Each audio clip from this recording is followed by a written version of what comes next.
तो ये बाहर ध्यान की। तो ये बताइए ये कितना कितना टाइम होगा? 6-7 साल। 6-7 साल से इनके पैर उठे हुए हैं काफी, और ये छोटे बड़े भी हुए हैं, ये छोटे बड़े भी हुए, ठीक है। और छोटे बड़े होने के बाद में देखिए ये इस तरीके से इनके पैर जाते हैं, कितना भी तारीफ कर रही है।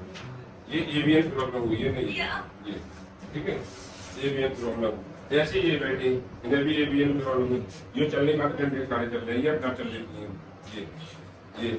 अच्छा थोड़ा ये सब आता है ना, ये सब दर्द आता है तुम्हारी, ये है, ये पूरे शरीर में आता है, और ये पेट भी खराब रहता है। रोने की जरूरत नहीं है, हाँ बिल्कुल रोने की जरूरत नहीं है, हम ठीक करेंगे, आपको परेशान मत होइए, हम ठीक करेंगे, ठीक है। देखिए आपका कितना अच्छा बच्चा है, अच्छा ये भी है, देखिए आप रोने की जरूरत है, ठीक हो जाएंगे, ठीक हो जाएंगे, ठीक है, हम ठीक कर देंगे, आप रोने की जरूरत नहीं है, ठीक है, आप बिल्कुल ठीक हो जाएंगे।